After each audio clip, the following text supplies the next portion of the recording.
Hello, everyone. You're joining me, your host, Max Pears, and today is a very special one because we've got an author with us, not just an author, an architect, as well as someone whose name is similar to Bowser, but not Bowser. It is Sarah Bonser. She is the new author of Virtual Vernacular.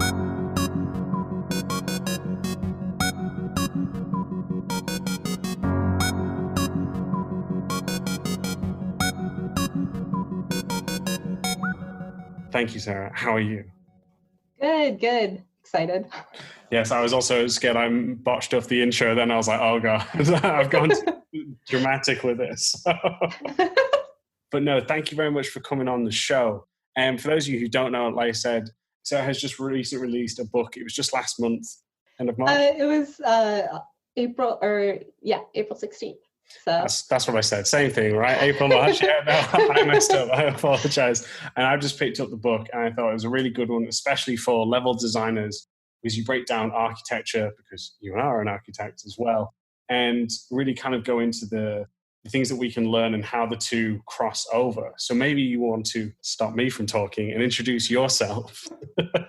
Hi, I'm Sarah, and I wrote the book as something that was kind of a stepping stone to becoming more interested in architecture. I think that it's often kind of locked up in an ivory tower, and I would love if more people saw like the things that I see in architecture and could love it like I do.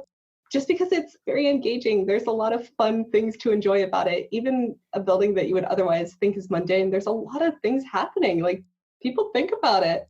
And it seems a little bit inaccessible from the outside as far as the learning curve, I would say. But once you get to a certain level, once you kind of see some graphics, you can start to understand how you could adapt it to something you're working on. Yeah. And I think that video games are already doing a great job at incorporating architecture and telling stories with architecture. And so it's like, oh, they're very, very close to having like full agency over this thing that I've been, struggling to get a door moved over 3 feet in real life. So you guys have this insane opportunity that is like, you can make anything, like literally anything. You don't have to worry about like building code safety and exiting. So you guys have this insane opportunity, and it's so neat to see what people have done with it, Yeah. No, that's awesome. And like you said, like I think there is definitely overlap for what we do. So what got you into architecture first? What was it that like made you want to move those doors 3 meters? Well, that would be 1 meter if it's 3 feet, but all right, metrics. We're going to do this right now. Okay, we'll do it. Sorry. No, I had always wanted to be an architect since I was like 8. Like it was a weird choice for someone that didn't have an architect in the family, but that's fine, I guess. No, it seemed like such a challenging thing to control spaces, and it seemed like something you couldn't do as a hobby. And so that's kind of what made me stick with it, I guess, is just that you can't opt into it later in a lot of ways. Like it's just not designed for that right now. And we're working on it, but it's not the most accessible industry, unfortunately. But I still do like illustrations on the side. I still play a lot of video games, but it's like, I had to kind of pick one, and that was what I picked. No, awesome. And I was going to say, so when did your journey into games as well kick off? About the same age. I started playing Doom when I was a child. So I have my dad to thank for that. It was such a good game. Like, oh my gosh, Doom 2. It's like mentioned like 5 times in the book. I was going to say, you referenced that one quite a bit in the book. Okay, so like they like basically made everything a temple. Like they understood that there was like, oh, right, we're making something somewhat religious, even in the like anti-religious kind of way. But they still adhered to the same spatial rules of a temple, which is like super meaningful, because like everything is very ritualistic in that game. And they made these great choices that are like, let's arrange the potions in a way that the columns in the Erection would have been arranged. And it's like, oh, that doesn't block line of sight, but then you still see this really oddly orderly thing in this chaos temple.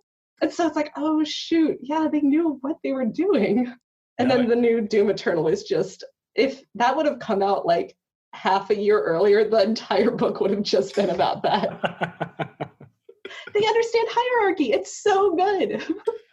Yeah, their levels and just just the whole game. Yeah, just shout out to them and what they do. Fantastic. No, been brilliant. I was going to say then, so I guess you mentioned it then, we are just talking about Doom as hell. But when you're playing games, are you looking to see, like checking out the architect? You got like the biggest like cheeky grin of like, oh God. Oh yeah. Every once in a while, my friends will like ask me to stream a game because they're like, we just want to see what you think. Yeah, it's hard to turn off, but I don't usually try to. It does slow down my progress, I would say.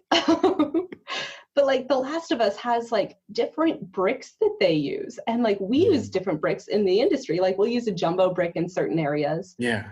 Because like it's no longer just the standard brick or the Roman brick. Like there's a bunch. And they did that because the scale of the character's movement is actually like faster than like a human's. And so when you speed it all up, you kind of move by that background, that very monotonous brick background, a lot faster. And they were just like, let's not, and scaled up the pattern. It was like, yes, this is so good. They've customized. I didn't even notice that detail. Wow, that's something that's amazing. Because you're probably moving through the level at a normal speed and didn't stop and say like, oh, wait a second. And I also got a clicker fast on my heels, so I didn't want to get spotted. No, that's brilliant then. So I guess we'll go through the books. As I said, I'm about a quarter of the way through. I'm really enjoying it. And again, for those who want to pick it up, it is available on the CRC Press website. There will be a link to that in the description down below for you to check out. As I said, I'm a quarter way through and I'm really enjoying it. So thank you very much for writing it, because this came at a brilliant time where, for me, I've been trying to get a better understanding. I know architecture to a degree, and for those who can't see on video, a minuscule degree is what I'm pointing out, just for the record. So yeah, I think it's great to see how like you said, you've broken this down, and as you mentioned in your introduction about how architecture seems to be sometimes a forbidden knowledge. It seems to be such a hoarded away one. So to see you kind of break this down, add your sketches to it was fantastic. And I mentioned to you off air, but I really did like where you break down how Las Vegas came to be and how they changed the different architecture in that. And you've got a great diagram of this duck. So do you maybe want to expand on how Las Vegas kind of broke the conventions? I think that'd be a really cool one. Yeah, actually, the word vernacular is something that we use as architects to be like, that doesn't fit. But truly, it means that the local requirements overcame canonical requirements. So for instance, like there's not really a need for columns in Las Vegas, but there is a need for making money. So a billboard was a way better option than spending your money on columns. So that local need kind of overrode a lot of things that we expected to see in buildings. And when it did it for like a whole strip at once, like some architects were like, this maybe needs some more looking at. So Denise Scott Brown and Robert Venturi like drove some I guess grad students down to like Las Vegas with them. They're like, let's draw all these pictures. And then the duck is actually not in Las Vegas, but it's the best like allegory we can come up with, or like metaphor for it. It's just this like garbage idea that like instead of spending all your money on the building, you spend half of your money on advertising and then the other half on the architecture. But it worked, and it was super prolific, and like no one would have come up with it from academia. Yeah. And then because of its prolificism, like people like flocked to it to see it, and we now love it, and now it defines part of our culture. And so like I don't trust that canon will come up and exhaust all of the opportunities from. So that's kind of why it makes its way into the title as well. It's like, well, the local requirements for designing a game environment. Yeah, you're not going to need railings all the time. You're not going to definitely not need them at 42 inches. Like that guardrail is not going to like be the thing that saves someone's life. It doesn't have to resist overturn unless you're rendering physics, and it's going to be a mess. Building's probably going to fall apart.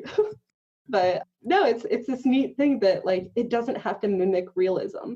And I think that's probably one of the most freeing things about playing games. It's like, oh wait, they didn't even have to worry about this, and they didn't, and they made something better because of it. No, that's it. That's awesome. I think it's funny as well, like saying how sometimes when you kind of have no rules, or say lack of rules, like in Vegas and sometimes in games, the craziness it can come and lead to, which is always, a fun part to it. So yeah, I think that's a Well, the funny thing is that like Vegas had rules and it was make money, you know? Oh yeah, well, that was the main rule for sure. And they're making it, they're making it. If we can see a percentage, that would be nice, like Vegas, if you're wanting to sponsor us somehow, please figure out a deal. Don't worry. Oh my God, esports at Vegas. I would definitely go more often. Jeez Louise, I don't know if I'd make it to the actual arena. I'd be the drunken mess trying to put every last dime into a machine. But no, you also mentioned, because we'll put Vegas on hold and my drinking problem as well. Like, you do a really nice part of then taking, because you mentioned Doom 2 throughout this book. You also mentioned Resident Evil 7 as well. And that was a great one in terms of, not only is it horror, but how they made, we just spoke about it, these like southern old school style of houses in, it is in Louisiana, is it Louis? Yeah, cool. So I'm not going to be quoted in the comments wrong. But like how they make it feel very kind of claustrophobic. And you mentioned in your book about how you feel that architecture could help more into that. So how is it that you feel that it helps to guide the player then, mate? Yeah, so I think that game is already doing fantastic things. I loved that game. And I loved the way that like you had to hold down the button, like the forward button, so like W for me, to open a door. But I think that maybe just like corridors for me are a little bit overdone. I know that they're required for pacing in a horror game. Yeah. But yeah, just using things like light a little bit more to like, I guess, open up the space and allow you to kind of creatively use it. Right. And there are certain instances where you get a glimpse of it and you like have multiple paths through an area. But yeah, I get in a kind of horror game, it's like, yeah, we do kind of have to have it more staged, and it's a little bit harder to calibrate like the speed and like a variety of different like paths forward. If it's not just a hallway, and that's hard. Yeah, well, that's raised an interesting point, because it's been a point that I've seen it raised at a couple of conferences about level design, is how do we, for example, like how good are corridors? How often do we use corridors? So I think that's a really like, because, we can't just throw corridors everywhere as much as we would like to, it's not always going to work. It is wild because I've spent most of my job eliminating corridors. Like they're the least efficient part of the building, like I didn't even that's realize not what anyone's selling. Yeah. Jeez. And so that's why it's such a like jarring thing for me. Like I am in a hallway for a long, long time. This hallway is 8 feet wide. That's wild.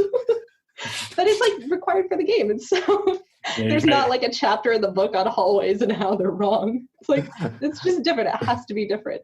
I do like that, because I've definitely made an 8 foot wide corridor, You have to sometimes, because if combat is requiring that amount of width and breadth, like you just have to provide it. That's it. I think that also shows the difference between, I guess, our industries and roles, in a sense where you eliminate fun, we create bigger spaces now. You're eliminating corridors for it. Okay, you're the first person that said I eliminate fun. That should be your Twitter bio right there. Professionally. Yeah. Hobby, I don't mind fun as much. It's all right. No, but I was going to say, I've actually skipped over one of the most like first questions I should have actually asked you, which is like, what made you get into writing this book? Because you mentioned you obviously want to inform more, you feel that architecture was least successful, but how did this all come together then, mate? Right. So I had like done a bunch of like spec work essentially to write a talk for GDC. And I understand that not everyone can like afford to, I guess, do all that work for free, especially if like writing is what you want to get into. But if you could bite the bullet and do it like a few times, it could open a few doors. And also, it's kind of a weird thing because GDC is always looking for like wild card people to bring in to make the conference a little bit different. And so I was granted an extremely nice like moment, like great opportunity, and they accepted my talk and like coached me through how to make it better. And I reached out to like Valve and Epic at a certain point in time, and Riot, and all of these things that I was playing. And I was so happy to find that professionals in my area were very kind and very willing to like open up and like, oh yeah, you have a question, I can answer that. And it's like, oh, that's incredibly kind. And then after I gave the talk at GDC, I got a message from CRC. They asked me to put together a proposal, and I had to do a lot of homework on like how to write a proposal, how to do the market research, and got a lot of help with that too. So I'd say bite the bullet every once in a while. It's not always that you can afford to publish for free, but when you can, give it a try. And also have a website up. Websites are incredibly important to like not relying on necessarily someone finding your most current work to find all of your work. So just kind of gathering it in one place. One of the main things was that I had given a talk and I had written at length about architecture, and that's why they gave me a shot. Well, that's awesome. And like I said, I'm really enjoying the book, and I think it is something that is very useful for level designers. And again, I think you've done a really good job, mate. Otherwise, it'd be weird to have you on the show for no reason. I was like really nervous. I was like, oh, I hope he likes it. Can you imagine? This is just me like, no, like this. I say this podcast is actually why architects shouldn't be writing this book. It's like, no. Surprise, it was a trap all along. Oh my God, a trap podcast. That would be you just been trapped. No, I am enjoying the book. Like I said, I'm about 50 pages into it, so I'm quarter through. So no, I think it's great. At Level Design Lobby, we believe everybody has a story to tell. Hobbyist or student, freelancer or veteran, we made it our mission to unite those who share our passion for creating and developing great games. Thanks to our generous Patreon backers, we've been able to do just that. So if you've already pledged your support, thank you. If not, you too can ensure the future of Level Design Lobby, helping us to create even more exciting content, collaborations, interviews, and much more. With awesome perks and rewards, whether you're a seasoned professional or just getting started, you're sure to find something for you.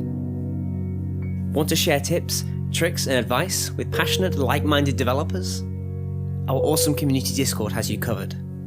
Fancy practicing your level design, creating strong portfolio content, and having fun? Then try our level design weekends.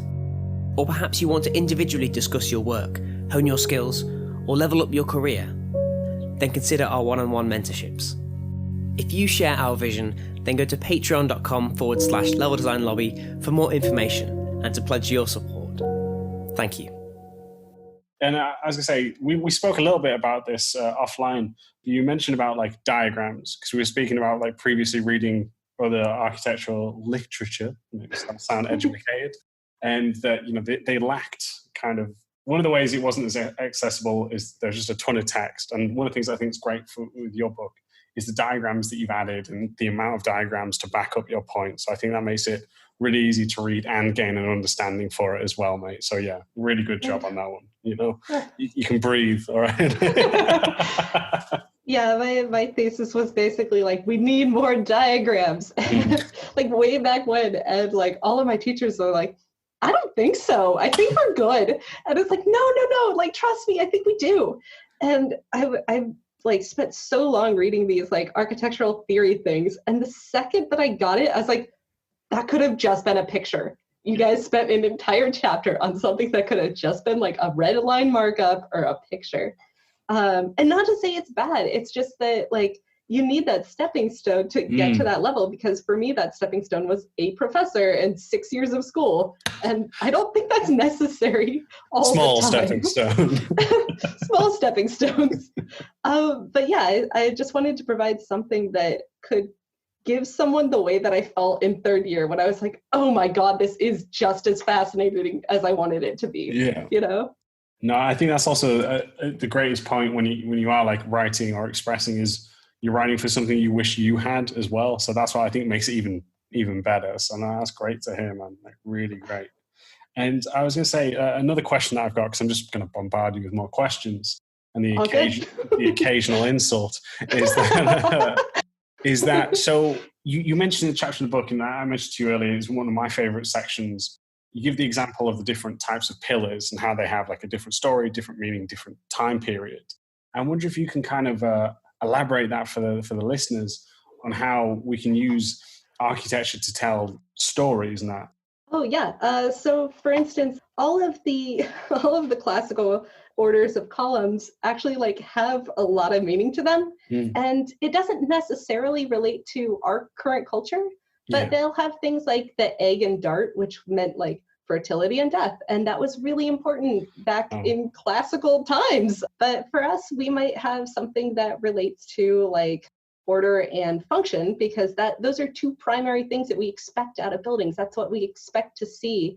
And I'd say like largely in video games, a lot of things have to be kind of either of a historical origin or completely like made up. And I'd say that I would expect to see video games kind of hit a new medium pretty soon, where they're starting to incorporate kind of an abstraction of the ornament or the details that they've seen in history or real life, even though we're diminishing in, I would say, ornament, especially since the 1920s hit that it took called Ornament and Crime.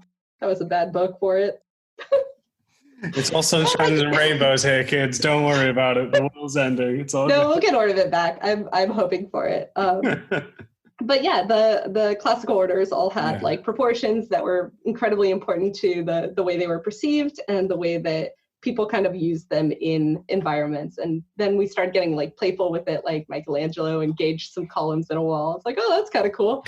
And then we like, there's this one like insane one that was like part of a pulpit or something that was like cast out of bronze, and it just like, Brunelleschi just did this insane thing with it and like twisted it up into the air. And it's like, oh, I guess we were all on easy mode while he was inventing this great thing. So yeah, there's like a lot of stories that you can tell just with like the elements that you bake into something that show up a lot. And so it's like you start to develop these motifs, and every once in a while, like in Portal, you see it. They have a motif that is like the modular material. And that's something you see in like a DMV, for instance. So they do this great job at like making it seem mundane, but not making it mundane, just like having this like slight droning sound in the background. And I just love that. That was such a clever move. And that's the architect they hired was from an office designing firm. And so like he was very familiar with the idea that modular is very efficient, but it's not always the most attractive. And so like, by leveraging that like intense knowledge of offices, he made Portal just this incredible experience that like really got a whole effect on the player. Awesome. No, I think that is a great reference. I didn't even think about it, but yeah, especially that clean but modular look is definitely something that I always remember about it. So yeah, a point I didn't even realize. So yeah, that's a great but point. It's like an ornament, they use it like an ornament because in video games, you don't need seams. And I think that's the biggest thing I learned from writing the book. You don't need to stop the material at any point in time. It's just a construct. We spoke a little bit before about like kind of questions I think that would not only help the community, but myself as well. Is that two things we first want to talk about is I mentioned to you that a lot of people tend to make, when they start out in their career, to make a lot more boxy kind of levels. And we spoke a little bit about it. Do you have any advice to help maybe not necessarily have it so boxy in a sense on how we can, inspire them to not be as square? First thing that I could probably say about this is it's not just you. This is architecture students as well. This was me as well. It's one of those things where you want to start in 3D, but sometimes it helps to just start in 2D because it only takes about 4 lines and then you're like, I'm done. And it's like, was I really done? You can kind of dote on it a little bit more when it's like more distilled. And it's also really neat to see if there's a way to get your main idea into just that drawing or just the section of it, like the vertical slice of it, and then move to 3D and see like what your opportunities were based on your 2D doodles that you did. But the other thing is like, just trying it a few different ways. Actually, in order to get any buildings built in Seattle, we have 3 different forms. It have to be like this building pencils in 3 completely different forms. And then you go to the city and there's like a crowd of people from the neighborhood and they get to just tear it up if they want. Wow. Yeah, I would say it's not a flawless practice, but it is useful to like help people feel like they can have some control over their environment, which I think is incredibly important. And so it's just this dichotomy of like, I deserve this when people are telling you need more parking in your design. So you mentioned how you could have your architectural dreams destroyed by the community there, but you work with a lot of different disciplines as well as we do in level design. So I just wanted to know, like, how is your process communicating with all these different people and how you consider their point of view? So in the book, I mentioned this because it is like crucial to our industry. So we have an owner, which is the person funding the project. We have the architect, which is the person that's kind of like the traffic director.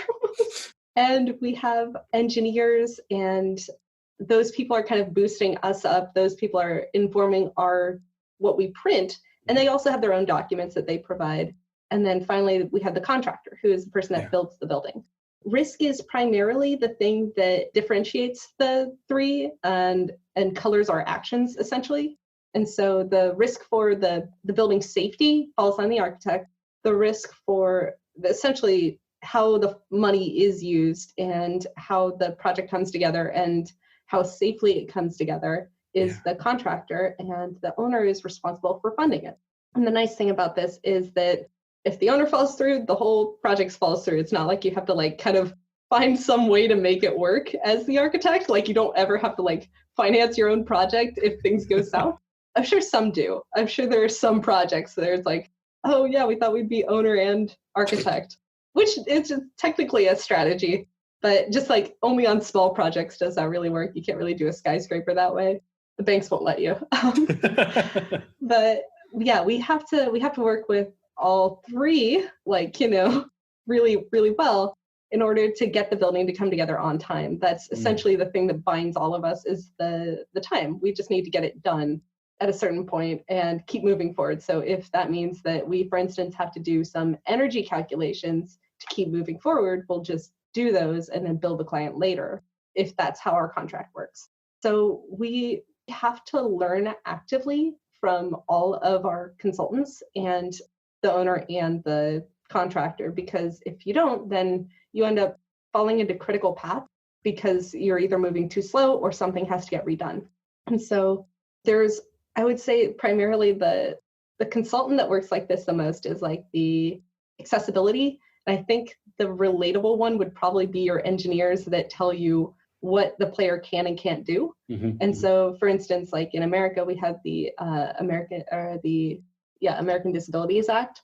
And that means that we have to provide a space that is navigable by a wheelchair, a blind person, someone with audio disabilities. Like we have to make sure that no matter who you are, you're able to safely use the building. And that's awesome. Like it's so good that we have that. It's very fortunate. But it does require us to like consult with someone that says like, oh, the outlets need to be six inches away from a corner because it's inaccessible because of the way someone's reaching over a countertop. And it's like, well, that is precise knowledge. But like presumably like game designers have the same thing. And presumably you have to learn that for each game, which seems challenging. And so like, it helps to know it ahead of time, but not knowing it in advance, just providing the flexibility, knowing where you have to provide flexibility can help your design to kind of maintain its shape, and allowing your like main idea, your like partie, to not revolve around something that is frankly impossible to do given the constraints that you might be facing on your project is, I would say, the best thing to do, because there are a lot of architects that try to like shoehorn this idea in, and it's like, oh, that wouldn't really work though, from a constructability standpoint or from like an accessibility standpoint. And it's like, well, if you compromise that idea, is it still whole? Is it still telling the story you wanted it to? And so I think that's just something that comes with time, because it's like you start to know the things that are not as malleable. And I would assume that, games are probably exactly the same. Like you can only jump so high, and then you have to design a level that, you know, might have a barrier at a certain point. Well, if that ruins your datum, like for the whole level, it's like, well, that's a bummer. Like maybe use a vertical datum or something, you know, like maybe use vertical lines to tell your story. It is, again, just so interesting how they overlap. They have different similarities and differences. So yeah, I think that's just fascinating. So the last question I want to ask you before I have to scurry you on off, because our time zone is very different between one another, is that I want to know, and hopefully you can help it as well with it, how is it that architecture can help tell stories? What can we do to help, relay that information to the player?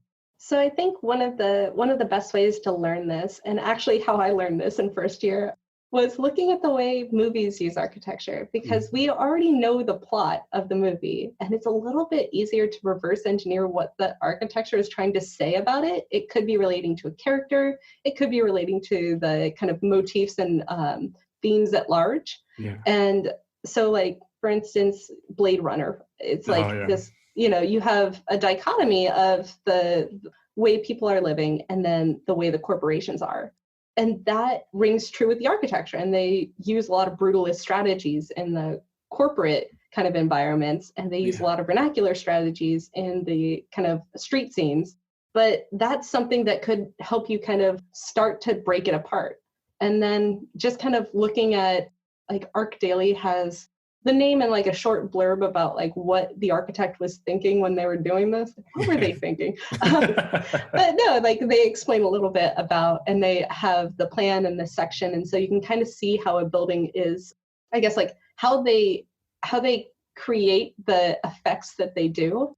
And I think it's easier to do that with plan and section than it is with a perspectival approach to it. But again, there's like a lot of ways to find stepping stones, but you just got to find the one that like means the most to you. For instance, like graphic novels could be a great way to also learn about architecture, because I would say like anime too, they do a great job at capturing moments in Japan. And so like when you see them like put in these contexts that are very realistic, I would say it's not really copying it, it's creating a new context for that environment. And you get these great moments where you're like looking at the way they curated or cherry picked all these environments and said that this is the best one. And so like, what about that made it different than the last scene, Yeah, there's a lot of ways to start to break it down, but it's just like feeling the agency and feeling like it's helping is a little bit hard at first. But I guess what I can say about that is that you might not have full authorship over how you tell stories with architecture immediately, and that's okay. Just learning in general how to look at architecture a little bit closer is going to take you so far, and you don't have to stress about making it perfect the first time. Just having learned it in the first place actually allows you to put it into anything that you create. That's awesome, mate. Really fantastic there. And yeah, just thank you so much for joining me on the show, buddy. Honestly, it's been a blast. Oh, thank you. Yeah, this is super fun. I'm glad, like you said that as if you were surprised. Thank you for that. We'll put that. I'm stressed out. No. So for those who do want to check out the book, it is on, like I said, there'll be a link down in the description below. You can either get an ebook or a physical copy as well. And remember, the title is Virtual Vernacular. This is what the episode will be called as well. And if people want to reach out to you, Sarah, how can they do so? It's just sarahbonser.com. I do like receiving the contact me like messages even more than emails. So I'm also on Twitter as Script Kitty. But yeah, I really love that contact me box. It's pretty great. You heard it there, team. So if you do want to make Sarah's day, use the contact box, not the Twitter, all right?